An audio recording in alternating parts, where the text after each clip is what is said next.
ಎಲ್ಲ ದಾರ್ಶನಿಕರನ್ನ ಸ್ಮರಣೆ ಮಾಡಿ ಲಿಂಗೈಕ್ಯ ಜಗದ್ಗುರು ಗೋವಂತದ ಸಿದ್ಧಲಿಂಗ ಶಿವಯೋಗಿಗಳನ್ನು ಸ್ಮರಿಸಿ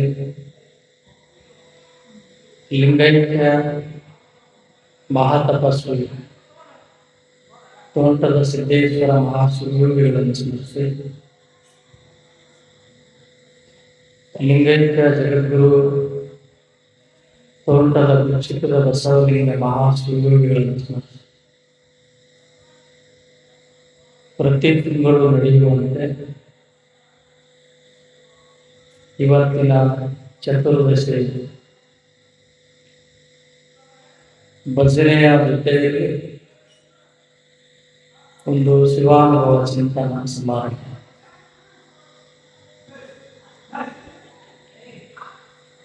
ಈ ಒಂದು ಸಮಾರಂಭದ ಪಾವನ ಸಾನ್ನಿಧ್ಯವನ್ನು ವಹಿಸಿಕೊಂಡು ಅತ್ಯಂತ ಅಮೂಲ್ಯವಾಗಿರುವಂತಹ ಮನುಕುಲಕ್ಕೆ ಬೇಕಾಗಿರುವಂತಹ ಸಾಕಷ್ಟು ವಿಚಾರಗಳನ್ನು ನಿಮಗೆಲ್ಲ ಅರ್ಥವಾಗುವಂತೆ ವಿವರಿಸಿ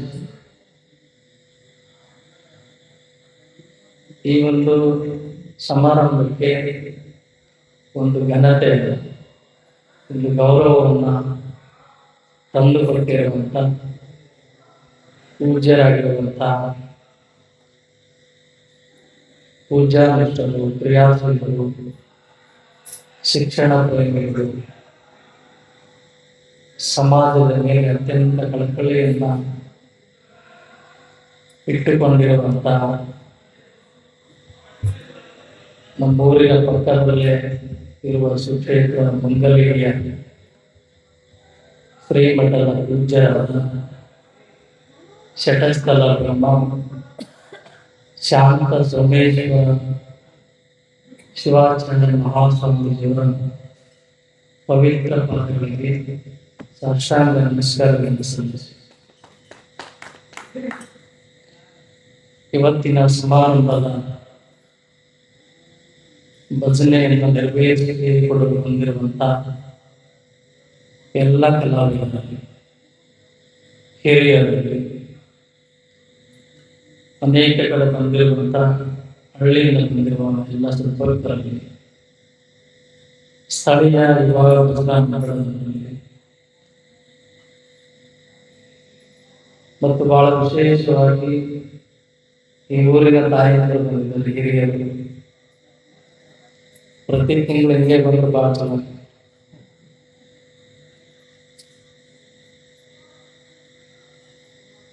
ಮತ್ತು ಈ ಸಮಾರಂಭದ ಎಲ್ಲರಿಗೂ ಪೂರೈಕೆಯನ್ನು ಮಾಡುತ್ತಾ ಇರುವಂತಹ ಆ ತಂಡದವರಲ್ಲಿಯೂ ನಿಮ್ಮೆಲ್ಲರಿಗೂ ಅನಂತ ಸಂತೋಷವಾಗಿದೆ. ಕದ ಶಿವಾನುಭವಗಳು ವಿದ್ಯಾರ್ಥಿಗಳಿಗೆ ಬೇರೆ ಹೇಳುವುದು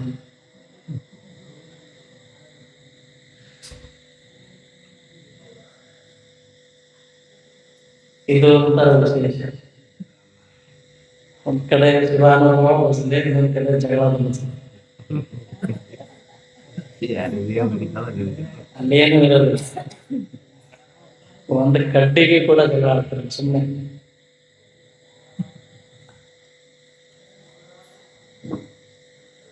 ಅದಕ್ಕೆ ಪರಮ ಪೂಜ್ಯರು ಬಹಳ ಮೌಲ್ಯಯುತವಾಗಿರುವಂತಹ ಮಕ್ಕಳು. ನಾವು ಶ್ರೀಗಳಿಗೆ ಕೇಳಿದ್ವಿ, ನೀವು ಪ್ರತಿಭಟನೆಯಲ್ಲಿ ಭಾಗವಹಿಸಿ ಬಹಳಷ್ಟು ಸುಸ್ತಾಗಿರ್ಬೇಕು, ನೀವು ದಯಮಾಡ್ತಾರೆ ಅಂತ ಹೇಳ್ತಾರೆ. ಇಲ್ಲ, ನಿಮ್ಮ ಮಕ್ಕಳು ಕೇಳೇ ಹೋಗ್ತೀವಿ ಅಂತೇಳಿ ಅವರು ಕೂತಿದ್ದಾರೆ. ಇವತ್ತು ಮನುಷ್ಯನ ಬದುಕು ಹೇಗಾಗಿದೆ ಅಂತ ಹೇಳಿದ್ರೆ ಪೂಜ್ಯರು ಬಹಳ ಚಂದ ಸವಿಸ್ತಾರವಾಗಿ ಹೇಳಿದ್ರು. ಭೋಗದಿಂದ ಯೋಗದ ನೆಲೆಗೆ ಬಂದಿದ್ದೇವೆ.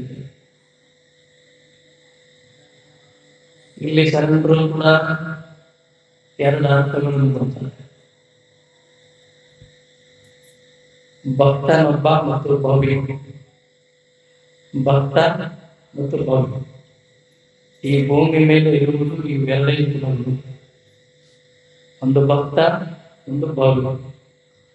ಭಕ್ತ ಅಂದ್ರೆ ಯಾರು, ಭವಿ ಅಂದ್ರೆ ಯಾರು, ಅದರಿಂದ ಕೂಡ ಅವರು ಬಹಳ ಅರ್ಥ ಇರಲಿಕ್ಕೆ ತಿಳಿಸಿ. ಇಲ್ಲಿ ನಮ್ಮ ಪರಿಸ್ಥಿತಿ ಹೇಗಾಗಿದೆ ಅಂತಂದ್ರೆ, ನಾವೆಲ್ಲರೂ ಭವಿಗಳಾಗೆ ಇರ್ತೀವಿ. ಅದ್ರ ಆಚೆ ಹೋದ್ರೆ ಇನ್ನೊಂದು ವಿಚಾರವನ್ನು ಮಾಡಿದ್ರೆ, ಇಲ್ಲಿ ಸಂತ ಮೊದಲು ಮತ್ತು ಮನುಷ್ಯ ಮೊದಲು ಅಂತ ವಿಚಾರ ಮಾಡಿದಾಗ, ನಾವು ತಾಯಿಯ ಗರ್ಭದಲ್ಲಿಂದ ಬಂದಾಗ ಸಂತನಾಗಿದ್ವಿ, ನಂತರ ಮಾನವನ. ತಾಯಿಯ ಗರ್ಭದಿಂದ ಬಂದಾಗ ಮಗು ಯೋಗಿಯಾಗಿರಲ್ಲ, ಏನು ಗೊತ್ತಿರಲ್ಲ, ನಿಷ್ಕಲ್ಮಶನ ಯೋಗಿ. ನೀವು ನೋಡ್ರಿ, ಮಗು 1 ವರ್ಷದ ಒಳಗಿನ ಮಗು ಅಥವಾ 2 ವರ್ಷ 1 ವರ್ಷದ ಮಗುವನ್ನ ನೀವು ನೋಡಿದರೆ ಯಾರಾದ್ರು ಆ ಮಗುವಿನ ಕಣ್ಣುಗಳನ್ನು, ಸಣ್ಣ ಮಗುವಿನ ಕಣ್ಣುಗಳನ್ನು ನೋಡಿದ್ರೆ ಇಡೀ ಬ್ರಹ್ಮಾಂಡ ನೋಡಿ, ಅಷ್ಟು ವಿಶಾಲವಾಗಿರುವಂತ ಕಣ್ಣುಗಳು ಎಷ್ಟು ಫಳಫಳ ಅಂತ ಹೊಳಿತವೆ. ಯಾಕೆ ಕಣ್ಣುಗಳು ಮುಖದಲ್ಲಿ ಕಳೆ? ಯೋಗಿಯ ಕಳೆ. ಯೋಗಿಯಾಗಿ ಬಂದು ನಾವು ಭೋಗಿಗಳಾಗಿ, ಅದಕ್ಕಿಲ್ಲಿ ನಮ್ಮ ಶರಣ ಪರಂಪರೆ ಇದೆ. ನಾನು ಮೊನ್ನೆ ಒಂದು ಮಾತನ್ನು ಹೇಳಿದೆ, ಇಲ್ಲಿ ಗುರುಪೂರ್ಣಿಮೆ ಇದೆ. ನಾವು ಹಣ, ಆಸ್ತಿ, ಅಂತಸ್ತು, ಅಧಿಕಾರ, ಆಭರಣಗಳು ಇವು ಶ್ರೀಮಂತಿಕೆ ಅಲ್ಲ. ಈ ಶ್ರೀಮಂತಿಕೆ ಇದು ಸುಳ್ಳು. ಇದರ ಆಚೆ ಮತ್ತೊಂದು ಶ್ರೀಮಂತಿಕೆ ಇದೆ ನಮಗೆ. ಯಾವ ಶ್ರೀಮಂತಿಕೆ? ಹುಟ್ಟುವುದಕ್ಕಿಂತ ಮುಂಚೆನೆ ಇರುತ್ತೆ, ನಾವು ಸಾಯುವುದಕ್ಕೆ ಇರುತ್ತೆ. ಆದರೆ ಆ ಶ್ರೀಮಂತಿಕೆಯನ್ನು ನಾವು ಬಳಸ್ಕೊಳ್ತೀವಿ. ಅದ್ಯಾವ ಶ್ರೀಮಂತಿಕೆ ಅಂತಂದ್ರೆ, ನಮ್ಮ ಶರಣ ಪರಂಪರೆಯ ಸಂಸ್ಕೃತಿ ಸಂಸ್ಕಾರದ ಶ್ರೀಮಂತಿಕೆ. ಬಹಳ ದೊಡ್ಡ ಶ್ರೀಮಂತಿಕೆ. ನಮ್ಮ ಸಂಸ್ಕಾರದ ಸಂಸ್ಕೃತಿಯ ಶ್ರೀಮಂತಿಕೆ ನಾವು ಬಳಸಿಲ್ಲ. ಆ ಆಭರಣಗಳನ್ನ ನಾವು ಬಳಸಿಲ್ಲ, ಅದನ್ನ ನಾವು ಮುಟ್ಟಿಲ್ಲ, ಅದನ್ನ ನಾವು ಮುಟ್ಟಬೇಕು, ಅದನ್ನ ನಾವು ತೊಡಗಿಸ್ಕೊಳ್ಬೇಕು, ತೊಡಬೇಕು. ಇವರೆಲ್ಲ ಮಹಾತ್ಮರು ಏನು ನಮ್ಮ ಸಂಸ್ಕೃತಿಯ ಪರಂಪರೆ, ನಮ್ಮ ಸಂಸ್ಕಾರದ ಶ್ರೀಮಂತಿಕೆ ಏನಿದೆಯಲ್ಲ ಅದನ್ನ ಬಳಸಿ ನಾವು ಅದನ್ನೆಲ್ಲ ಮೂಲೆಗಳು ಈ ಕಡೆ ಭೌತಿಕವಾಗಿರುವಂತಹ ವಸ್ತುಗಳಿಂದ ಬಂದಂತೆ ಹಣ, ಅಧಿಕಾರ, ಶ್ರೀಮಂತಿಕೆಯ ಹಿಂದೆ ಬೆನ್ನಲ್ಲಿ ಅದು ಸಿಗುತ್ತೆ. ಅದೇನು ದೊಡ್ಡದಲ್ಲ, ಅದೇನು ದೊಡ್ಡದಲ್ಲ. ಕಳ್ಳನು ಶ್ರೀಮಂತ ಆಗ್ತಾನೆ, ಸುಳ್ಳನು ಶ್ರೀಮಂತ ಆಗ್ತಾನೆ, ದರೋಡೆಗೋರನು ಶ್ರೀಮಂತನಾಗ್ತಾನೆ. ಇವತ್ತು ಯಾರು ಕೈಯಲ್ಲಿ ಬಡಿಗೆ ಹಿಡಿದು ಖಡ್ಗಗಳನ್ನು ಹಿಡಿದು ಹೋಗ್ತಾನೆ, ನಾವು ಶ್ರೀಮಂತಿಕೆ ಈಸಿ ಆಗ್ತದೆ. ಆದ್ರೆ ಈ ಶ್ರೀಮಂತಿಕೆ ಇದೆಯಲ್ಲ, ಅದು ನಿಜವಾದ ಶ್ರೀಮಂತಿಕೆ. ಇವತ್ತು ಪೂಜ್ಯರು ಎಂಥ ಮಾತನ್ನ ಹೇಳಿದ್ರು. ಈ ನೆಲದ ತಾಕತ್ತು, ಈ ಮಣ್ಣಿನ ತಾಕತ್ತು ನಮಗ್ ಗೊತ್ತಿಲ್ಲ. ಎಲ್ಲ ಇಲ್ಲೇ ಇದೆ ಅಂತ ಹೇಳಿದ್ರು. ಕಾಶಿ, ಕೇದಾರ, ಉಜ್ಜಯಿನಿ, ಶ್ರೀಶೈಲ ಇವು ಎಲ್ಲ ಅಲ್ಲಿ ಇಲ್ಲ, ಅವೆಲ್ಲ ಇಲ್ಲೇ ಇರಲಿ. ಅದ್ರ ಆಚೆ ಇನ್ನೊಂದು ಶರಣರು ಹೇಳಿದ್ರೆ ನಮಗ್ ಗೊತ್ತಿಲ್ಲ. ಅವೆಲ್ಲ ನಮ್ಮೊಳಗಿದ್ದಾರೆ. ಷಣ್ಮುಖ ಶಿವಯೋಗಿಗಳು ಉದಾಹರಣೆ ಕೊಡ್ತಾರೆ. ನಮ್ಮ ಆಧಾರ ಚಕ್ರದಲ್ಲಿ ಕೇದಾರ ಲಿಂಗ ಇದೆ ಅಂತ. ಆಧಾರ ಚಕ್ರದಲ್ಲೇ ಕೇದಾರ ಲಿಂಗ ಇದೆ, ಅಲ್ಲಿಗೆ ಹಾಕಿರ್ತಾರೆ. ಅಲ್ಲಿಗೆ ಹೋಗ್ಬೇಕು. ಏನು ಪರಿಸರ, ಪ್ರಕೃತಿಯನ್ನು ಸವಿಲಿಕ್ಕೆ ಹೋಗ್ಬೇಕು. ಅದಕ್ಕೆ ಅಲ್ಲಮ್ಮ ಪ್ರಭುದೇವರು ಹೇಳ್ತಾರೆ, ಹರಿಯುವ ನದಿಗೆ ಮೈಯೆಲ್ಲ ಕಾಲು, ಉರಿಯುವ ಅಗ್ನಿಗೆ ಮೈಯೆಲ್ಲ ನಾಲಿಗೆ, ಬೀಸುವ ಗಾಳಿಗೆ ಮೈಯೆಲ್ಲ ಕೈ. ಅದರ ಮುಂದುವರೆದು ಹೇಳ್ತಾನೆ, ಗುಹೇಶ್ವರ ನಿಮ್ಮ ಶರಣನಿಗೆ ಸರ್ವಾಂಗ ಲಿಂಗ. ಏನ್ ಹೇಳಿದ್ರು? ನಿಮ್ಮ ಶರಣಂಗೆ, ಶರಣರಿಗೆ ಅಂತಿಲ್ಲ ಅವ್ರು, ನಿಮ್ಮ ಶರಣನಿಗೆ. ಯಾರು ಅಲ್ಲಮ್ಮನ ಅರಿತಿರ್ತಾರೋ, ಯಾರು ತೋಂಟದ ಸಿದ್ಧಲಿಂಗೇಶ್ವರನ ಅರಿತಿರ್ತಾರೋ, ಯಾರು ಶರಣ ಪರಂಪರೆಯಲ್ಲಿ ನಡೀತಾ ಇರ್ತಾರೋ, ಯಾರು ತತ್ವಬದ್ಧವಾಗಿ ನಡೀತಾ ಇರ್ತಾರೋ ಅವನು ನಿಮ್ಮ ಶರಣನು. ಆ ಶರಣನಿಗೆ ಸರ್ವಾಂಗ ಲಿಂಗ. ಸರ್ವ ಅಂಗಗಳು ಲಿಂಗ ಅಂತ ಅಲ್ಲಮ್ಮ ಪ್ರಭು. ಎಲ್ಲಿ ಯಾವ ಯಾವ ಅಂಗ, ಯಾವ ಅಂಗದಲ್ಲಿ ಲಿಂಗ ಇದೆ? ಪೂಜ್ಯರು ಹೊರಗೆ ಅವ್ರು ನಮ್ಮನ್ನು ಎಷ್ಟು ಚೆನ್ನಾಗಿ ಅರ್ಥ ಮಾಡ್ಕೊಂಡಿದ್ದಾರೆ ಅಂದ್ರೆ ಬಹಳ ಖುಷಿ ಆಗ್ಬಿಡ್ತಾನೆ. ಒಂದ್ 2 ಸಲ ಭೇಟಿ ಆಗಿದೆ ನಮಗೆ ಅವರು, 2 ಸಲ. ಆದ್ರೆ ಅವರು ಇದನ್ನೇ ಹೇಳ್ತಾರಂತ ಹೇಳಿ, ನಿಮ್ಗೆ ಯಾರಿಗೆ ಅರ್ಥ ಆಗಿಲ್ಲ, ಇದುವರೆಗೂ ನಾವ್ ಯಾರಿಗೆ ಅರ್ಥ ಆಗಿಲ್ಲ. ಪೂಜ್ಯರು ಹೊರಗೆ ಹೇಳಿದ್ರು, ನಾನು ಒಳಗೆ ಹೇಳಿದೆ. ಶರಣರು ಅದನ್ನೇ ಹೇಳಿದ್ರು, ಹೊರಗಡೆ ಇರುವುದನ್ನ ಮತ್ತು ಒಳಗಡೆ ಇರುವುದನ್ನ ಎರಡಕ್ಕೂ ಅವರು ಏನು ವ್ಯತ್ಯಾಸಗಳ ಕುರಿತು ವಿವರಣೆಗಳನ್ನು. ಸರ್ವಾಂಗ ಲಿಂಗ ಅಂದ್ರೆ ಲಿಂಗ ಎಲ್ಲಿದೆ ನಮ್ಮ ಶರೀರದಲ್ಲಿ? ಯಾವುದಾದ್ರು ಒಂದರ ಗೊತ್ತಾ? ನಾ ಮೊನ್ನೆ ಕೇಳಿದೆ, ಅಷ್ಟಾವರಣಗಳು ಯಾರಿಗೆ ಗೊತ್ತು? ಶಟಸ್ಥಲಗಳು ಯಾರಿಗೆ ಗೊತ್ತು? ಪಂಚಾಚಾರಗಳು ಯಾರಿಗೆ ಗೊತ್ತು? ಮತ್ತೆ ಎದಕ್ಕೆ ಬಂದಿದ್ದೀವಿ ನಾವು ಭೂಮಿ ಮೇಲೆ ಬಂದಿರೋದಿಲ್ಲ. ಅದಕ್ಕೆ ಪೂಜ್ಯರು ಬಹಳ ಚೆನ್ನಾಗಿರೋದು, ಬಹಳ ಮಾರ್ಮಿಕವಾದಂತ ಮಾತನ್ನು ಹೇಳಿದ್ರು. ಬರೀ ಚರಿತ್ರೆಯನ್ನು ಕೇಳೋದಲ್ಲ ನಮ್ಮ ಜೀವನ. ಅವರಂತ ಯಾರ ಹೋಗ್ಲಿ, ಅವ್ರನ್ನ ಅರ್ಥನಾದ್ರೂ ಮಾಡ್ಕೊಂಡಿದ್ದಾರೆ. ಸಿದ್ದೇಶ್ವರ ಹಕ್ಕುಗಳನ್ನ ಅರ್ಥ ಮಾಡ್ಕೊಂಡಿದ್ದಾರೆ ಇಲ್ಲ. ಅದಕ್ಕೆ ಅವರು ಯಾರ ಜೊತೆಯಲ್ಲಿ ಮಾತನಾಡ್ತಿರ್ಲಿಲ್ಲ. ನಾನು ಹೇಳ್ತಾ ಇರ್ತೀನಿ ಅವಾಗ, ನಿಮ್ ಜೊತೆ ಯಾಕೆ ಮಾತಾಡ್ತೀರಿ? ನೀವು ಯೋಗ್ಯನಲ್ಲ, ಯಾವುದಕ್ಕೆ ಬದ್ಧರಾಗಿದ್ದೀನಿ. ನಾನು ಶ್ರೇಷ್ಠ ಆಗಿದ್ರೆ ಅವ್ರು ಮಾತಾಡಿಸ್ತಾರೆ. ಅವ್ರಿಗೆಲ್ಲ ಗೊತ್ತಾಗ್ತಿತ್ತು. ಒಬ್ಬ ಮನುಷ್ಯನನ್ನೇ ಹಿಂಗ್ ನೋಡಿದ್ರೆ ಅಸ್ಥಿ ಪಂಜರಗಳು ಕಾಣ್ತಿದ್ವು. ಇದು ಗಟ್ಟಿ ಬೀಜ ಇತ್ತೋ, ಇದ್ರ ಟೊಳ್ಳಾಯ್ತು, ಇದು ಶರಣ ಪರಂಪರೆಯಲ್ಲಿ ಐತೋ ಇಲ್ಲೋ. ನಾವು ಶರಣ ಪರಂಪರೆಯಲ್ಲಿ ಇದ್ರೆ ಅವ್ರು ಮಾತಾಡಿಸ್ತಾರೆ, ಇಲ್ಲಾಂದ್ರೆ ಮಾತಾಡ್ಸೋದಿಲ್ಲ. ಅವ್ರು ಯೋಗಿಗಳು. ಅದಕ್ಕೆ ಆ ತತ್ವದಲ್ಲಿ ನಾವು ಇದ್ರೆ ಮಹಾತ್ಮರು ನಮ್ಗೆ ಕರೀತಾರೆ. ಅವ್ರಿಗೆ ಯಾವ ಅವಶ್ಯಕತೆ ಇಲ್ಲ, ಯಾರ ಅವಶ್ಯಕತೆ ಇಲ್ಲ, ಯಾರ ಮುಂದೂ ಇಲ್ಲ. ಎಲ್ಲವನ್ನು ಮೀರಿ ಬೆಳೆದಂತ ಮಹಾನ್ ಯೋಗಿಗಳು. ಯೋಗಿಗಳಿಗೆ ಯಾವ ಭೋಗಿಗಳ ಅವಶ್ಯಕತೆ ಇಲ್ಲ. ಅವ್ರಿಗೇನ್ ಬೇಕಾಗಿತ್ತು? ಬೆಳ್ಳಿ ಬೇಕಿತ್ತ, ಬಂಗಾರ ಬೇಕಿತ್ತ? ಏನು ಬೇಕಾಗಿಲ್ಲ. ಬೆಳ್ಳಿ, ಬಂಗಾರ, ಆಸ್ತಿ, ಅಂತಸ್ತುಗಳು, ಅಧಿಕಾರಗಳು, ಸ್ಥಾನಮಾನಗಳನ್ನ ಕೊಡುವಂತ ಶಕ್ತಿ ಕೂಡ ಅವರಲ್ಲಿ. ಹಾಗಾಗಿ ಅವರು ಯಾವುದಕ್ಕಿಂತ ಆಸಕ್ತಿ. ಅದಕ್ಕಾಗಿ ನಾವು ಮಹಾತ್ಮರನ್ನ ತಿಳಿಯಬೇಕು, ಅವರನ್ನ ಅಧ್ಯಯನ ಮಾಡಬೇಕು, ಅವರನ್ನ ಅರ್ಥ ಮಾಡ್ಕೊಳ್ಬೇಕು. ಕೊನೆ ಪಕ್ಷ ಅವ್ರನ್ನ ಅರ್ಥ ಮಾಡ್ಕೊಂಡು ಒಂದಿಷ್ಟನಾದ್ರೆ ನಾವು ಆ ದಾರಿಯಲ್ಲಿ ನಡೆದಾಗ ಮನುಷ್ಯನ ಜನ್ಮ ಸಾರ್ಥಕ ಆಗಿದೆ. ನಮಗೆ ಗೊತ್ತೇ ಇಲ್ಲ, ಈ ಧರ್ಮದ ಆಚರಣೆಗಳು ಗೊತ್ತಿಲ್ಲ, ಧರ್ಮದ ತತ್ವಗಳು ಗೊತ್ತಿಲ್ಲ. ಈ ಪೂಜೆಯಲ್ಲಿ ಪಂಚಭೂತಗಳು, ಪಂಚ ಅಂಗಗಳು, ಪಂಚಭೂತಗಳಿಂದ ಕೂಡಿದ ಈ ಪಂಚ ಅಂಗ. 5 ಭೂತಗಳನ್ನು ಕೂಡಿ ಪಂಚಾಂಗ.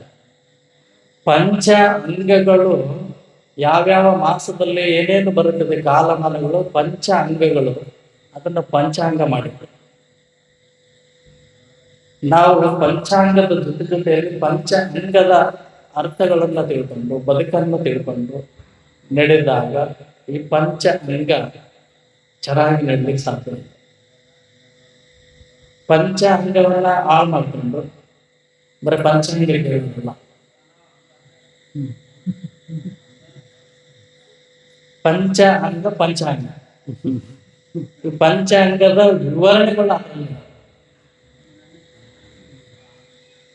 ಅದಕ್ಕೆ ನಾವು ಸುಂದರವಾದ ಬದುಕು ಬೆಳೆಯಬೇಕಾ? ನೀವು ಯಾವ ಸ್ವಾಮಿಗಳು ಮಾತಾಡ್ತೀರಿ? ಪಂಚಾಂಗದ ಮಾತು. ಪಂಚಾಂಗದಲ್ಲಿರೋದೇ ಪಂಚ ಅಂಗದ ವಿವರಣೆಗಳು. ಅಪ್ಪ ಲಿಂಗ ಬಂದಿರ, ಶಿವಯೋಗ ಮಾಡಿಸ್ರಪ್ಪ ಅಂತ ಬಂದಿರ, ಹೋಗ್ಲಿ ವಿಭೂತಿ ಕೊಟ್ಟಪ್ಪ ಚಲೋ,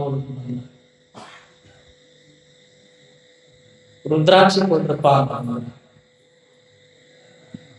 ಈ ಶರಣ ಪರಂಪರೆಯಲ್ಲಿ, ಶರಣತ್ವದಲ್ಲಿ, ಶರಣ ತತ್ವದಲ್ಲಿ ನಾವು ನಡೆದಿದ್ದೇ ಆದರೆ ನಮಗೆ ಯಾವ ಗಂಡಾಂತರಗಳು ಬರೋದಿಲ್ಲ, ಯಾವ ಸಮಸ್ಯೆಗಳು ಬರೋದಿಲ್ಲ, ಯಾವ ನೋವು ನಲಿವುಗಳು ಬರೋದಿಲ್ಲ. ನಮ್ಮ ಶರೀರದಲ್ಲಿ ಚಕ್ರಗಳಿದ್ದಾವೆ, 7 ಚಕ್ರಗಳು, 10 ಚಕ್ರಗಳು ಇರೋದು. ನಾವು ತಗೊಳ್ಳೋದು 7ರಿಂದ ವಿವರಣೆ ಕೊಡ್ತೀವಿ. ಆ ಚಕ್ರಗಳು ಸರಿಯಾಗಿ ಕೆಲಸ ಮಾಡಬೇಕಂದ್ರೆ ನಾವು ಶಿವಯೋಗ ಮಾಡಬೇಕು, ಧ್ಯಾನ ಮಾಡಬೇಕು, ಯೋಗ ಮಾಡಬೇಕು, ಕಾಯಕ ಮಾಡಬೇಕು, ಸದ್ಬುದ್ಧಿ ಇರಬೇಕು, ಸದ್ವಿಚಾರಗಳು ಇರಬೇಕು, ಸತ್ ಚಿಂತನೆಗಳನ್ನು ಕೇಳಬೇಕು. ಆ ಚಕ್ರಗಳು ಸರಿ ಇರ್ಬೇಕಂತಂದ್ರೆ ಈ ದಾರಿಯಲ್ಲಿ ನಾವು ನಡೆಯಬೇಕು. ಆ ಎಲ್ಲ ಚಕ್ರಗಳಲ್ಲಿ ಇರುವ ಲಿಂಗಗಳು, ಆ ಚಕ್ರದಲ್ಲಿ ಲಿಂಗಗಳಿವೆ. ಅಲ್ಲಮ್ಮ ಪ್ರಭುದೇವರು ಸರ್ವಾಂಗ ಲಿಂಗ ಅಂತ. ನಮ್ಮ ಸರ್ವಾಂಗ ಲಿಂಗ ಹೊರಗೆ ಒಂದೇ ಲಿಂಗ ಇದೆ. ಶ್ರೀಶೈಲ ಒಂದೇ ಲಿಂಗ ನೋಡ್ತೀವಿ, ಕೇದಾರ ಒಂದೇ ಲಿಂಗ ನೋಡ್ತೀವಿ. ನಮ್ಮ ಶರೀರದಲ್ಲಿ 9 ಲಿಂಗಗಳು, ನವಲಿಂಗಗಳು. ನಮ್ಮ ಶರೀರದಲ್ಲಿ ನವಲಿಂಗಗಳು. ಯಾವತ್ತಾದ್ರೂ ಪೂಜೆ ಮಾಡಿಲ್ಲ, ಯಾವತ್ತಾದ್ರೂ ಮಜ್ಜನ ಮಾಡಿಲ್ಲ. ಆ ಎಲ್ಲ ಲಿಂಗಗಳು ಮಜ್ಜನ ಪೂಜೆ ಆಗ್ಬೇಕು, ಅವುಗಳನ್ನ ನಾವು ಮುಟ್ಟಬೇಕು. ಅವು ಚೆನ್ನಾಗಿ ನಡಿಬೇಕಂತಂದ್ರೆ ಶಿವಯೋಗ ಮಾಡಲೇಬೇಕು. ಯಾಕೆ ನಮ್ಮ ಪರಂಪರೆಯಲ್ಲಿ ಶಿವಯೋಗದ ತತ್ವ ಇದೆ ಅಂತಂದ್ರೆ, ಶಿವಯೋಗವನ್ನ ಬಿಟ್ರೆ ನಾವು ನಮ್ಮ ಶರೀರದಲ್ಲಿರುವಂತ ಲಿಂಗಗಳನ್ನು ಮುಟ್ಲಿಕ್ಕೆ ಸಾಧ್ಯನೇ ಇಲ್ಲ. ಅದಕ್ಕಾಗಿ ಶರಣ ಪರಂಪರೆಯಲ್ಲಿ ಶಿವಯೋಗ, ಇಷ್ಟಲಿಂಗ, ಗುರು ಕೊಟ್ಟಿರುವಂತ ಇಷ್ಟಲಿಂಗವನ್ನು ಕಟ್ಟಿಕೊಂಡು ಅಷ್ಟಾವರಣ ಶತಸ್ಥಲಗಳನ್ನು ಮೈಗೂಡಿಸಿಕೊಂಡು ನಾವು ಒಂದೊಂದೇ ಮೆಟ್ಟಿಲುಗಳು. ಎಲ್ಲಿದ್ರೆ ನೀವು ಭಕ್ತ ಸ್ಥಳದಲ್ಲಿ ಕೂಡ ಇಲ್ಲ, ಎಲ್ಲಿದ್ರೆ ನೀವು ಸ್ಥಳನೇ ಗೊತ್ತಿಲ್ಲ, ಭಕ್ತ ಸ್ಥಳದಲ್ಲೇ ಇಲ್ಲ. ಇನ್ನು ಭಕ್ತ ಸ್ಥಳದಲ್ಲಿ ಬರೋದೆಲ್ಲ ಸತ್ತೋಗ್ತದೆ. ನಮ್ಗೆ ಸಾವು ಯಾವಾಗ ಬರ್ಬೇಕು ಗೊತ್ತಿದೆ ನಿಮಗೆ? ಸಾವು ಯಾವಾಗ ಬರ್ಬೇಕು? ಐಕ್ಯ ಸ್ಥಳಕ್ಕೆ ಹೋದಾಗ ಸಾವು ಬರ್ಬೇಕು. ಇನ್ನು ಭಕ್ತ ಸ್ಥಳದಲ್ಲೇ ಬಂದಿರಲ್ಲ. ಅದಕ್ಕೆ ನಾವು ಹೇಳುವ ವಿಚಾರಗಳೇನಿರ್ತಂದ್ರೆ, ಅಲ್ಲೇ ಇರಬಾರ್ದು. ಒಂದೇ ಕ್ಲಾಸ್ನಾಗ ಇರ್ತೀರಿ ನೀವು, ಮುಂದೆ ಹೋಗ್ಬೇಕಲ್ಲ, ಡಿಗ್ರಿ ಪಾಸ್ ಆಗ್ಬಿಟ್ಟು BA ಓದ್ಬಿಟ್ಟು ಅದು MA PhD ಅದರಿಂದ ಹೋಗ್ತಾರೆ. ಇದನ್ನ ಮೂಲಿ ಮಾಡಬೇಕು. ಅದೆಲ್ಲ ಸುಳ್ಳು. ಅದೆಲ್ಲ ಏನು ಉದ್ಯೋಗದ ವ್ಯವಹಾರದ ಜ್ಞಾನಕ್ಕಾಗಿ ಶಿಕ್ಷಣ. ನಮ್ಮ ಸಾರ್ಥಕದ ಬದುಕಿಗೆ ನಾವು ಆಧ್ಯಾತ್ಮಿಕ ಅಳವಡಿಸ್ಕೊಳ್ಳಬೇಕು. ನಾವು ಬಂದಿರೋದೇ ಅದಕ್ಕೆ. ಆ ತತ್ವವನ್ನು ಅಳವಡಿಸ್ಕೊಂಡೇ ಹೋಗ್ಬೇಕು. ಯಾಕೆ ನರಳ್ತಾ ಇದ್ರು ಗೊತ್ತಾ? ಕುಂತ್ರೆ ನಿಂದ್ರಕ್ಕಾಗಲ್ಲ, ನಿಂತ್ರೆ ಕೂಡಕ್ಕಾಗಲ್ಲ. ಇವತ್ತು ಯಾಕೆ ನಮಗೆಲ್ಲ ಸೊಂಟ ನೋವು ಬರ್ತಾ ಇದೆ, ಮೊಳಕಾಲು ನೋವು ಬರ್ತಾ ಇದೆ, ಕುತ್ತಿಗೆ ನೋವು ಬರ್ತಾ ಇದೆ? ಯಾಕೆ ಬರ್ತಾ ಇದೆ ಅಂತಂದ್ರೆ ಶಿವಯೋಗವನ್ನು ಮಾಡ್ತಾ ಇದ್ದಾರೆ. ಶಿವಯೋಗವನ್ನು ಮಾಡುವುದರಿಂದ ಆ 7 ಚಕ್ರಗಳು ಜಾಗೃತಿ ಆಗ್ತದೆ. ಆ 7 ಚಕ್ರಗಳು ಜಾಗೃತಿ ಆದಾಗ ನಮ್ಗೆ ಯಾವ ಕಾರ್ಯಗಳು ಹತ್ರ ಬರೋದಿಲ್ಲ. ಅದರಲ್ಲಿ ವೈಜ್ಞಾನಿಕ ಮತ್ತು ವೈಚಾರಿಕ ಮತ್ತು ಸತ್ಯ ಅಡಗಿದೆ. ನಾವು ತಿಳ್ಕೊಂಡೇ ಇಲ್ಲ.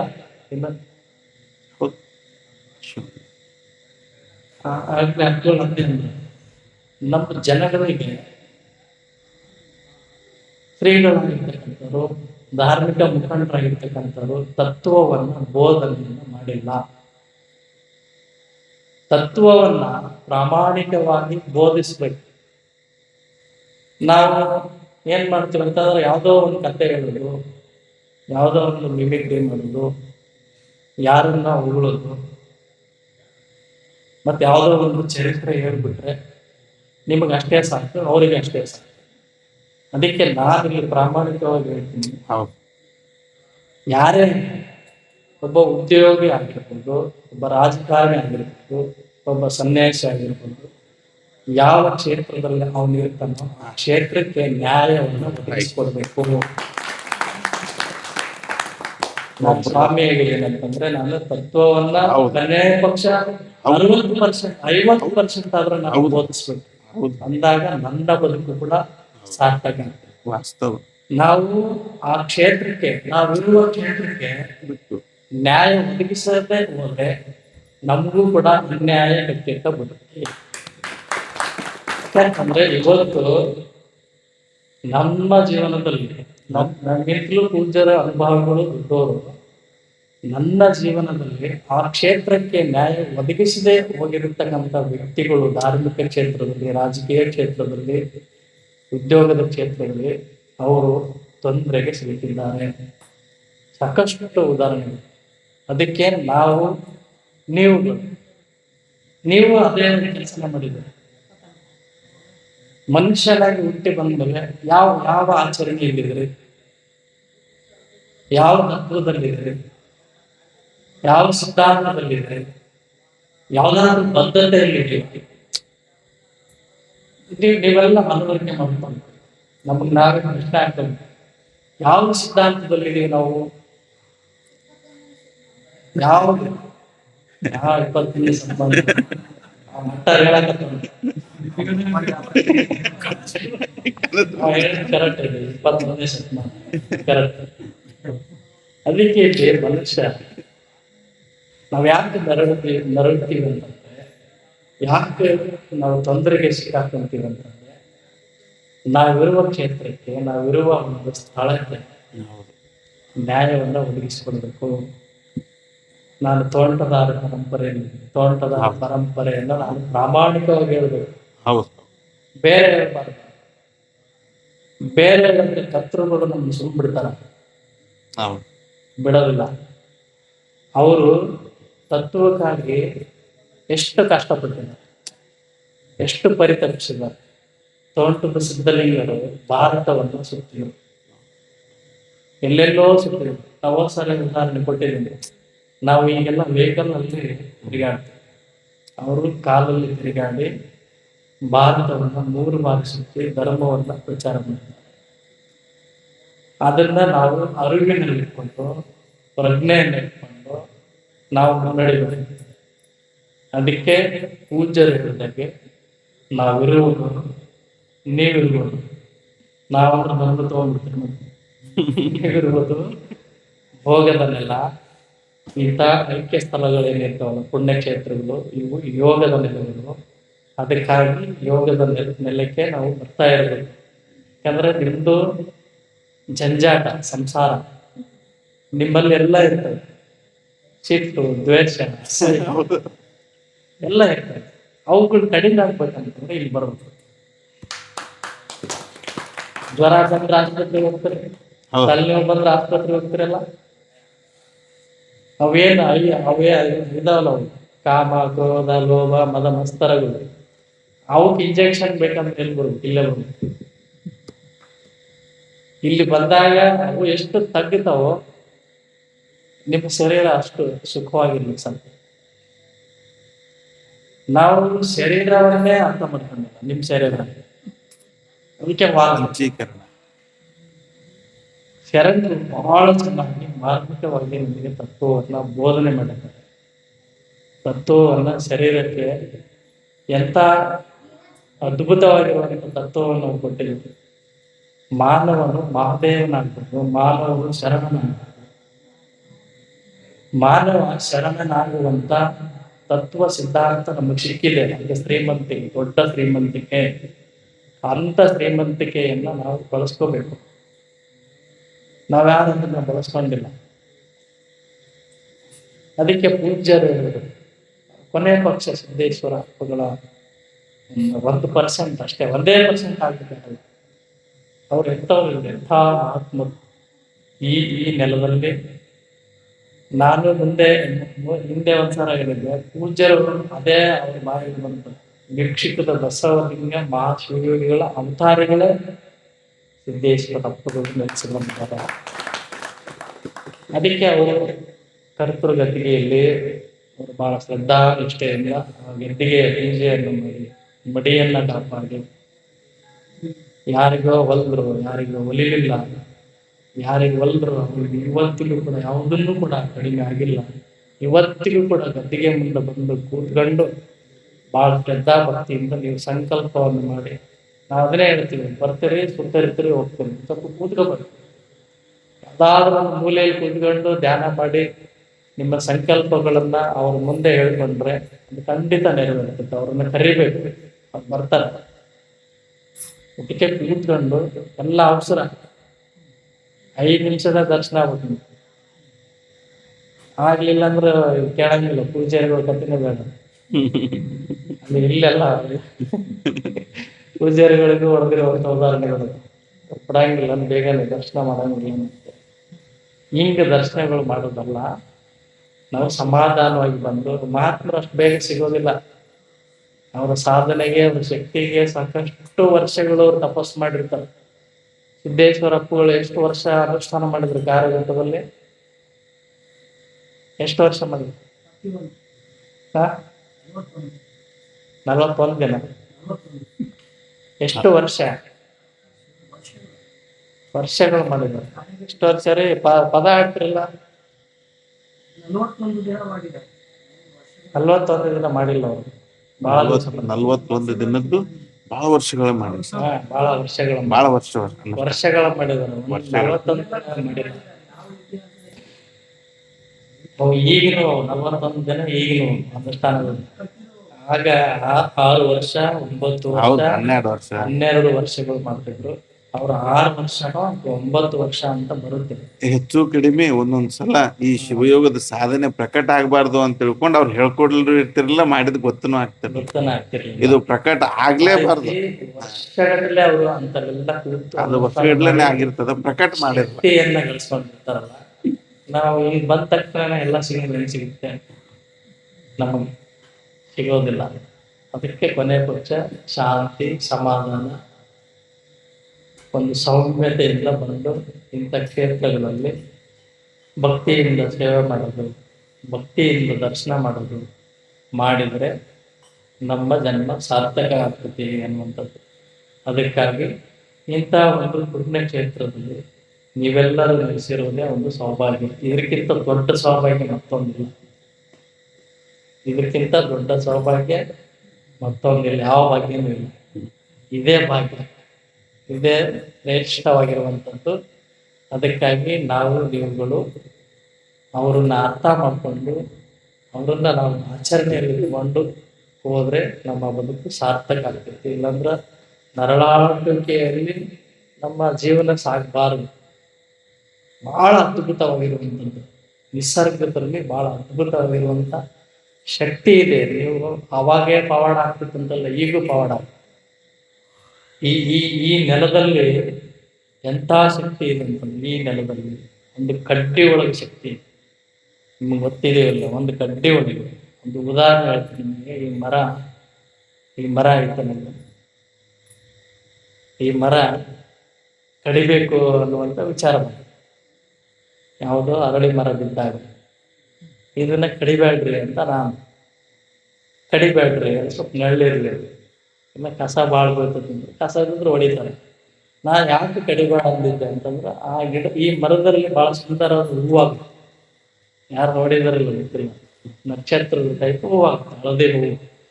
ಆ ಹೂವು ತನ್ನಿಂದ ತಾನೇ ಇಲ್ಲಿ ಸಂಜೆ ಆಗಿಂದ ಬಿದ್ದಿರುತ್ತೆ, ಇಲ್ಲೆಲ್ಲ ಬಿದ್ದಿರುತ್ತೆ. ಅದನ್ನ ನೀವೆಲ್ಲ ಗಮನಿಸಿರೋ ಅಂತ ಗೊತ್ತಿಲ್ಲ. ಬಹಳ ಸುಂದರವಾಗಿ ಅನುಭವ ಕೊಡುತ್ತೆ, ಬಹಳ ಖುಷಿ ಕೊಡುತ್ತೆ. ಇದು ಸುಂದರವಾಗಿ ಅಲ್ಲಿಗೆ ಬಿದ್ದರೆ ಮರವನ್ನ ಕಡಿಬೇಡ್ರಿ, ಇರಲಿ ಅಂತ. ಆದ್ರೆ ಕಡಿಯೋದಾದ್ರೆ ಈ ಕಡೆ ಒಂದು ಕೊಂಬೆ ಹುಚ್ಚು ಬಂದಿದೆ, ಅದು ಅಷ್ಟೇ ತೆಗೆದು ಮರ ಕಡಿಬೇಡ್ರಿ ಅಂತ. ಆದ್ರೆ ಕೆಲವರು ಅದನ್ನ ತೆಗಿಬೇಕು ಅಂತೇಳಿ ನಿರ್ಧಾರ ಮಾಡಿ ತೆಗಿಲಿಕ್ಕೆ ಬಂದು ಆ ಮಷೀನ್ ಆನೆ ಆಗಿದೆ. ಮಷೀನ್ ಆನ್ ಆಗಿದೆ. ಅದನ್ನ ಮತ್ತೆ ಶೇಡನ್ನು ತಗೊಂಡೋಗಿ ಅಲ್ಲಿ ಹೋದ್ರೆ ಮತ್ತೆ ಚಾಲು ಆಗ್ತದೆ. ಅದಕ್ಕೆ ಏನೂ ಆಗಿಲ್ಲ. ಮತ್ತೆ ತಗೊಂಡು ಬಂದ್ರು, ಮತ್ತೆ ಕಟ್ ಮಾಡೋದು, ಮತ್ತೆ ಆಗ ಕೊನೆಗೆ ನಾನು ಈ ಮರ ಕಡಿತೀವಿ ಅಂದ್ರೆ ಯಾಕೆ ಕಡ್ದಲ್ಲ ನಂಗೆ ಬರ್ತಿರ್ಲಿಲ್ಲ. ಕಡಿತೀವಿ ಅಂದ್ರೆ ಯಾಕೆ ಕಡ್ದಿಲ್ಲ ಅಂತ, ಇಲ್ಲ ಹಿಂಗೆ ಆಯ್ತು ಅಂತೇಳಿ ಹೌದಾ, ಅದಕ್ಕೆ ಹೇಳಿದೆ ಕಡಿಬೇಡ್ರಿ ಅಂತ. ಈ ಮರದಲ್ಲಿಯೂ ಕೂಡ ಅಂತ ಒಂದು ಶಕ್ತಿ ಇದೆ ಅಂತಂದ್ರೆ ನಾವು ಅರ್ಥ ಮಾಡ್ಕೊಳ್ಬೇಕು. ಈ ನೆಲದಲ್ಲಿ ಎಷ್ಟು ಶಕ್ತಿ ಇದೆ. ಇಲ್ಲಿರುವ ಈ ನೆಲದಲ್ಲಿರುವ ಮಣ್ಣು ಅದು ಮಣ್ಣಲ್ಲ, ಅದು ಆಧಾರ. ಈ ನೆಲದಲ್ಲಿರುವ ನೀರು ಅದು ಜಲ ಅಲ್ಲ, ಅದು ತೀರ್ಥ, ಪಾದೋದಕ. ಇವತ್ತು ಬಹಳಷ್ಟು ಜನ ಮುಗ್ಧ ಜನ ಬರ್ತಾರೆ, ಹಿಂದೆ ಬಾವಿ ಇದೆ, ಆ ತೀರ್ಥ ಸ್ನಾನ ಮಾಡ್ತಾರೆ. ಎಷ್ಟು ಅದ್ಭುತ ಇದೆ. ಮಹತ್ವ ಗೊತ್ತಿಲ್ಲ, ಬಟ್ ಮಾಡ್ಬೇಕಂತ ಮಾಡ್ತಾರೆ. ಆ ಹಿಂದೆ ಬಾವಿಯ ತೀರ್ಥ ಸ್ನಾನವನ್ನ ಮಾಡಿ ಹೋಗುವಂತ ದೃಶ್ಯಗಳನ್ನ ಇವತ್ತಿಗೆ ಕೂಡ ನೋಡ್ತೀವಿ. ಅದಕ್ಕೆ ಇಲ್ಲಿರುವ ಕಸದಲ್ಲಿ ಕೂಡ ಬಹಳ ತಾಕತ್ತಿದೆ, ಶಕ್ತಿ ಇದೆ ಅನ್ನುವಂಥದ್ದನ್ನ ನಾವು ಅರ್ಥ ಮಾಡಿಕೊಂಡು ಬಹಳ ಜಾಗೃತಿಯಿಂದ ಈ ಸ್ಥಳದಲ್ಲಿ ಬಹಳ ಜಾಗೃತಿಯಿಂದ ಹೆಜ್ಜೆ ಇಡ್ತೀವಿ. ಯಾರು ಎಷ್ಟರ ಮಟ್ಟಿಗೆ ಸ್ಥಳಗಳ ಮಹತ್ವ, ಸ್ಥಳಗಳ ಮಹಿಮೆಯನ್ನ ಗೊತ್ತಿಲ್ಲದೆ ತಪ್ಪು ಮಾಡ್ತೀವಿ. ಆ ನೋವನ್ನ ಅನುಭವಿಸೋದಕ್ಕಿಂತ ನಾವು ಒಂದಷ್ಟು ಜಾಗೃತಿಯಿಂದ ಆ ಜಾಗೃತಿಯ ಕ್ಷೇತ್ರಗಳಲ್ಲಿ ಜಾಗೃತಿಯಿಂದ ಹೆಜ್ಜೆಯನ್ನು ಇಟ್ಟರೆ ನಮ್ಮ ಬದುಕಿನಲ್ಲಿ ಬರುವಂಥ ಕಂಟಕಗಳು, ನೋವುಗಳು ಬರೋದಿಲ್ಲ, ರಕ್ಷಣೆ ಮಾಡ್ತಾರೆ ಅನ್ನುವಂಥದ್ದು. ಅದಕ್ಕಾಗಿ ಬಹಳ ಶ್ರೇಷ್ಠ ಪವಿತ್ರ ವಿಮುಕ್ತಿ ಕ್ಷೇತ್ರ ಈ ಯಜ್ಞೂರಲ್ಲಿ ಪಡೆದಿದ್ದೀರಲ್ಲ, ಬಹಳ ಧನ್ಯರು, ಪುಣ್ಯವಂತರು ಅನ್ನುವಂಥ ವಿಚಾರವನ್ನು ಈ ಮಠಕ್ಕೆ ಪೂಜ್ಯರು ಬಹಳ ಅರ್ಥಗರ್ಭಿತವಾಗಿ ಹೇಳಿದರು. ಈ ಮಠ ಮಹಾಮಠ ಪುಣ್ಯಕ್ಷೇತ್ರ ಅನ್ನುವಂಥ ಮಹತ್ವವನ್ನು ತಿಳಿಸ್ಕೊಡ್ತೀವಿ. ಅದಕ್ಕೆ ನಾವು ಕೂಡ ಈ ಮಠದ ಮಹತ್ವವನ್ನು ತಿಳ್ಕೊಂಡು ಬಗ್ಗಿ ನಡೆದರೆ ಯಾರು ಬಾಗಿ ಬರ್ತಾರೆ ಅವರ ಬಾಳು ಬಂಗಾರ ಅಂತೇಳಿ ಕದ ಸಣ್ಣದಿರ್ತಾರೆ. ತೋರ ಹೆಂಗಿರ್ತಾರೆ ಅಂದ್ರೆ ಬಾಗಿ ಬಾ ಅಂತ, ಸ್ವಲ್ಪ ಎದ್ರೆ ಏನಾಕೈತಿ ನೆತ್ತಿ ಬಡಿ. ಅದಕ್ಕೆ ಬಾಗಿ ಬರಬೇಕು, ಬಾಗಿ ಬಂದವನ ಬಾಳು ಬಂಗಾರ ಆಗ್ತದೆ ಅನ್ನುವಂಥ ವಿಚಾರವನ್ನು ಇವತ್ತಿನ ಸಂದರ್ಭದಲ್ಲಿ ಹಂಚಿಕೊಂಡು ಪರಮ ಪೂಜ್ಯರು ಬಂದು ಇವತ್ತಿನ ದಿನ ಬಹಳ ಸವಿಸ್ತಾರವಾಗಿ ಪಂಚಭೂತಗಳು, ಪಂಚ ಅಂಗಗಳ ಬಗ್ಗೆ ಬಹಳ ಸವಿಸ್ತಾರವಾಗಿ ಹೇಳಿದ್ರು. ಫೋನಿನ ಮುಖಾಂತರ ಕರೆ ಮಾಡಿ ಮತ್ತು ನಿಮ್ಮ ವಿದ್ಯಾಸಾಗರ್ ಅವರು ಆಚಾರ್ಯರು ಪೂಜ್ಯರಿಗೆ ಆಮಂತ್ರಣ ಕೊಟ್ಟು ಬಹಳ ಪ್ರೀತಿಯಿಂದ ಬಂದು ಇವತ್ತಿನ ಸಮಾರಂಭವನ್ನು ನೆರವೇರಿಸಿಕೊಟ್ಟಿದ್ದಾರೆ. ಅಂತ ಪೂಜ್ಯರಿಗೆ ನಮ್ಮ ಶ್ರೀಮಠದ ಪರವಾಗಿ ನಿಮ್ಮೆಲ್ಲರ ಪರವಾಗಿ ಅಭಿನಂದನೆಗಳನ್ನು ಸಲ್ಲಿಸಿ ಇಲ್ಲಿವರೆಗೆ ಶಾಂತ ರೀತಿಯಿಂದ ಕುಳಿತುಕೊಂಡು ಇಲ್ಲಿವರೆಗೆ ಶಾಂತ ರೀತಿಯಿಂದ ಕುಳಿತುಕೊಂಡು ಕೇಳಿದ್ದೀರಿ. ಇನ್ನು ಮುಂದ ಶಾಂತ ರೀತಿಯಿಂದ ಕೂಡ ಹಿಂದಾಗಲ್ಲ. ಸ್ವಾಮೀಜಿ ಅವರು ಹೇಳಿದ್ರ, ಅವ್ರು ಹೇಳಿದಾಗ ಆ ಭಾಗದಲ್ಲಿ 6 ಗಂಟೆಗೆ ಚೆಲುವಾಗಿ 8 ಕಡೆ ಬಹಳಷ್ಟು ಫಾಸ್ಟ್ ಯುಗದಲ್ಲಿದ್ದಾರೆ. ಈ ಕಡೆ ನೋಡಿದ್ರೆ ಖುಷಿ ಪಡ್ಬೇಕು, ರಾತ್ರಿನೂ ಕೂಡ್ತೀರಿ, ಎಲ್ಲರೂ ಮಲಗುವಾಗ ಪ್ರಾರ್ಥನೆ ಮಾಡ್ತೀವಿ. ನಾವು ಅದನ್ನೇ ಹೇಳೋದು, ಈ ಭಾಗದಲ್ಲಿ ಭಕ್ತಿಯ ನೆಲ ಆಗಿರೋದ್ರಿಂದ ಶರಣರ ನೆಲ ಆಗಿರುವುದರಿಂದ ಇಲ್ಲಿ ಭಕ್ತಿ ಇನ್ನೂ ಜೀವಂತವಾಗಿದೆ. ಅದನ್ನ ಚೆನ್ನಾಗಿ ನಿರ್ವಹಿಸ್ಕೊಂಡು ಹೋದ್ರೆ ಇದೇ ಕೈಲಾಸ ಆಗ್ತೈತಿ. ಕಲ್ಯಾಣ ಅಂತ ಇಲ್ಲೇ ಐತೆ ನಮ್ಮಲ್ಲಿ, ಇಲ್ಲೇ ಕಲ್ಯಾಣ ಐತೆ, ಇಲ್ಲೇ ಬಸವಣ್ಣನವರಾಗಿದ್ದಾರೆ ಅಂತ ನಾಡಿನಲ್ಲಿ ನಾವೆಲ್ಲ ಇರುವುದರಿಂದ ನಾವೆಲ್ಲರೂ ಶರಣತ್ವವನ್ನು ತಿಳ್ಕೊಂಡು ನಡೆದಾಗ ನಮ್ಮ ಬದುಕು ಸಾರ್ಥಕ ಆಗ್ತೈತಿ ಅನ್ನುವಂಥ ವಿಚಾರವನ್ನು ವ್ಯಕ್ತಪಡಿಸಿ, ಇನ್ನೂ ಕೂಡ ಹೆಚ್ಚಿನ ಸಂಖ್ಯೆಗೆ ಬಂದರೆ ನಿಮಗೆ ಬೇಕಾಗಿರುವಂತಹ ವಿಚಾರಗಳು ನಿಮಗೆ ಅರ್ಥ ಆಗುತ್ತೆ. ಪಂಚಭೂತಗಳು, ಪಂಚಲಿಂಗಗಳು, ಘಟಸ್ಥಲಗಳು ಇವ್ಯಾವ ಗೊತ್ತಿಲ್ಲ. ಅದಕ್ಕೆ ಬಂದು ಕೂತ್ಕೊಂಡ್ರೆ ಅಂತ ವಿಚಾರಗಳು, ತತ್ವಗಳು ನಿಮಗೆ ಸ್ವಲ್ಪ ಮಟ್ಟಿಗೆ ತಿಳಿತಾವೆ. ಈಗಲ್ಲ ಅರ್ಧ ಆಯುಷ್ಯ ಹೋಗ್ಬಿಡ್ತದೆ, ಏನು ಗೊತ್ತಿಲ್ಲ, ಅರ್ಧ ಆಯುಷ್ಯ ಕಳೆದಿದ್ದೀನಿ ಗೊತ್ತಿಲ್ಲ. ಅದಕ್ಕೆ ಕೊನೆ ಪಕ್ಷ ಸ್ವಲ್ಪನಾದ್ರೂ ತಿಳ್ಕೊಂಡು ಮುಂದಿನ ಪೀಳಿಗೆಗೆ ಉಳಿಸ್ಬೇಕು. ಮುಂದಿನ ದೊಡ್ಡ ಸಾವಲ್ಲ ಐತಿ. ನೀವೆಲ್ಲ ಅಷ್ಟವಿಷ್ಟ ಭಕ್ತಿವಂತರಲ್ಲಿರಿ, ಬದ್ರಿಗೆ ಚಂದ ಐತಿ. ಮುಂದೆ ದೊಡ್ಡ ಸವಾಲು ಐತಿ. ಲಿಂಗ ಏನು ಅಂತ ವಿವರಣೆ ಕಟ್ಟೋದು ದೂರ ಹೋಯ್ತು. ಲಿಂಗ ಅಂದ್ರೆ ಎಲ್ಲಿತ್ತು? ಶರಣರು ಅಂತಿದ್ರು, ನೀವು ಹೇಳ್ಬೇಕಾಗಿತ್ತು. ಆಮೇಲೆ ನಾವೆಲ್ಲ ತಟಸ್ಥ ಆಗಿರ್ತೀವಿ. ಆ ಕಾಲಘಟ್ಟದಲ್ಲಿ ಮಠ ಪೀಠಗಳು ತಟಸ್ಥ ಆಗಿರ್ಬೇಕು. ನೀವೇ ಹೇಳ್ಬೇಕು, ಸ್ವಾಮಿಗಳಿದ್ರು, ಲಿಂಗ ಕಟ್ತಿದ್ರು, ಪೂಜೆ ಮಾಡ್ತಿದ್ರು. ಇದನ್ನ ಭಯಪಟ್ಟ ಮಾಡಿ ಮುಂದೆ ಹೇಳ್ಬೇಕಾಗ್ತದೆ ನಿಮ್ಮ ಮಕ್ಕಳಿಗೆ. ಇದೆಲ್ಲ ಹಾಸ್ಯ ಅಲ್ಲ ಇದು. ಈಗಾಗಲೇ 99% ಲಿಂಗಗಳು ಇಲ್ಲ, ಇದಾವ ಬಿಟ್ಬಿಟ್ಟಿರ್ತೀವಿ. ಮಕ್ಕಳನ್ನ ಹಿಡಿತೀವಿ, ತೊಟ್ಲ ಹಾಕ್ತೀವಿ, ಹೆಸರು ಇಡ್ತೀವಿ, ಬರ್ತಡೇ ಮಾಡ್ತೀವಿ. ಆದರೆ ಹುಟ್ಟಿದ ಮಗುವಿಗೆ ಲಿಂಗ ಕಟ್ಟಬೇಕು ಅನ್ನುವಂಥ ಪರಿಜ್ಞಾನ ಇಲ್ಲ. ಇದೇ ನಮ್ಮ ಧರ್ಮದ ದೇಹ ಅಲ್ಲ, ಬರ್ತಡೇ ಅಲ್ಲ. ನಮ್ದು ಬರ್ತಡೇ ಮಾಡುವುದು ನಮ್ಮ ಧರ್ಮದ ಆಚರಣೆ ಅಲ್ಲ. ಲಿಂಗ ಕಟ್ಟಬೇಕು ನಾವು ಹುಟ್ಟಿರುವ ಮಗು ಆಯ್ತು, ಕಟ್ಸಿದ್ದೀವಿ, ಯಾರು ಕಟ್ಸೋದು. ಅದಕ್ಕೆ ಮುಂದೆ ಬರುವಂತ ದೊಡ್ಡ ಸವಾಲುಗಳು ಯಾರು ನಾವಲ್ಲ, ನೀವೇ ಹೆಚ್ಚಿಸ್ಬೇಕು. ನಮ್ಮ ಪಾಡಿಗೆ ನಾವು ಇರ್ತೀವಿ, ಶಿವಯೋಗ ಮಾಡ್ಕೊಂಡು ಕುಂತಿರ್ತೀವಿ. ಅದಕ್ಕೆ ನೀವು ಎದುರಿಸ್ಲಿಕ್ಕೆ ಸಿದ್ಧರಾಗ. ಇಲ್ಲಾಂದ್ರೆ ಮಕ್ಕಳನ್ನ ಪರಿವರ್ತನೆ ಮಾಡಿ ಶರಣ ತತ್ವದ ಕಡೆಗೆ ತಗೊಂಡ್ಬರ್ರಿ. ಇಂಥವೆಲ್ಲ ತಗೊಂಡ್ಬರ್ಬೇಕು. ಕಿವಿಗಳು ಹಚ್ಚಿ ತಗೊಂಡು ಬರ್ಲಿಲ್ಲ ಅಂತಂದ್ರೆ ಅವರು ಮೊಬೈಲಿನ ಲೋಕದಲ್ಲಿ ತಲೆನಾಗಿ ಹೋಗ್ಬಿಡ್ತಾರೆ. ಇವತ್ತು ಬರ್ತಾರೆ ಸಾಲಿಗೆ ಹೋಗ್ಬೋದು. ನಾನು ಪಾಠ ಮಾಡಿ ಸಾಲಿಗೆ ಯಾಕೆ ಹೋಗ್ತಾರೆ? ಇದು ನೀವೇ ಬರ್ತಿದ್ದೆ, ನೀವೇ ಹೋಗ್ಲಾರ್ದು ಮಾಡಿದ್ರೆ. ಸಾಲಿಗೆ ಹೋಗ್ತಾ ಇಲ್ಲ, ನಮ್ಮ ಮಗ ಮಾತು ಕೇಳ್ತಾ ಇಲ್ಲ, ಹಠ ಮಾಡ್ತಾ ಇದ್ದಾನೆ, ದುಷ್ಟರು ಸಾಹಸ ಮಾಡಿದ್ದಾನೆ. ಅದಕ್ಕೆ ಕಾರಣ ಯಾರು? ಅದಕ್ಕೆ ಮದ್ದು ಕೊಡ್ಲಿಕ್ಕೆ ಆಗುತ್ತಾನೆ. ಭಾಳ ನಾವು ವಿಭೂತಿ ಹಚ್ತೀವಿ. ಅದಕ್ಕೆ ಅವ್ರನ್ನ ಶರಣತ್ವದ ಕಡೆಗೆ ತಗೊಂಡು ಬರಬೇಕು. ಸಣ್ಣವ್ರು ಇರುವಾಗಲೇ ಸಂಸ್ಕಾರ ಬರಬೇಕು. ಗರ್ಭದಲ್ಲಿ ಇದ್ದಾಗ ಸಂಸ್ಕಾರ ಬರಬೇಕು. ನಮ್ದು ಸಂಸ್ಕೃತಿ ಯಾವಾಗಿಂದ ಪ್ರಾರಂಭ? ನಮ್ಮ ಸಂಸ್ಕಾರ ತಾಯಿಯ ಗರ್ಭದಲ್ಲಿದ್ದಾಗ ಏನ್ ಸಂಸ್ಕಾರ ಬರ್ತೀವೋ ಅದು ಕೊನೆಯವರೆಗೆ ಇರುತ್ತೆ. ಕೊಡೋದಿಲ್ಲ. ಟಿವಿ ನೋಡ್ಕೊಂಡು ಕುಂದಿರ್ತೀರಿ, ಧಾರಾವಾಹಿ. ಆ ಧಾರಾವಾಹಿಯಲ್ಲಿ ನೋಡುವಂತ ದೃಶ್ಯಗಳು, ಆ ಶಬ್ದಗಳೇ ಅದೇನು ಕೇಳಿರ್ತಲ್ಲ ಮಗು, ಈ ಕಡೆ ನಿಮ್ಗಲ್ಲ, ಈ ಕಡೆ ಒಳಗೆ ಈ ಕಡೆ ಏನ್ ಟಿವಿ ನೋಡ್ತೀವಿ ಅದು ಅದನ್ನೇ ಮಾಡ್ತಾರೆ. ನೀವು ನೋಡಿ ಈಗ ಹುಟ್ಟಿರೋದು ಹೆಂಗಿದಾವು, ಹಾಲು ಕುಡಿಯೋದು ಫೋನ್ ಬೇಕು. ಯಾಕ? ಅದು ಗರ್ಭ ಧರಿಸಿದಾಗ ಫೋನೇ ನೋಡಿರ್ತೀವಿ. ಆ ಗರ್ಭ ಧರಿಸಿದಾಗ ಟಿವಿ ಹೆಂಗೆ ನೋಡಿರ್ತೀವಿ. ಕೆಟ್ಟ ಹವ್ಯಾಸಗಳನ್ನು ಮಾಡಿರ್ತಾರೆ, ಕೆಟ್ಟದಾಗ ಹೋಗ್ತಾರೆ. ಅದಕ್ಕೆ ನೀವೆಲ್ಲ ಸಂಕಲ್ಪ ಮಾಡಬೇಕು. ನಾವು ಹುಟ್ಟುವಂತ ಹೆರುವಂತ ಮಕ್ಕಳು, ಭೂಮಿಗೆ ಬರುವಂತ ಮಕ್ಕಳು ಕೊನೆ ಪಕ್ಷ ಒಬ್ಬ ಸಂಸ್ಕಾರವಂತ ಮಗನನ್ನ ಅಡಿಬೇಕು ಅನ್ನುವಂಥದ್ದನ್ನು ಸಂಕಲ್ಪ ಮಾಡಬೇಕು. ಇವತ್ತು ಪಣ ತೊಡಗಿದೆ. ತಾಯಿಯ ಗರ್ಭದಲ್ಲಿ ಇದ್ದಾಗ ಮಕ್ಕಳಿಗೆ ಸಂಸ್ಕಾರವನ್ನು ಕೊಟ್ಟು ಒಂದು ಹಠ ಮಾಡಬೇಕು.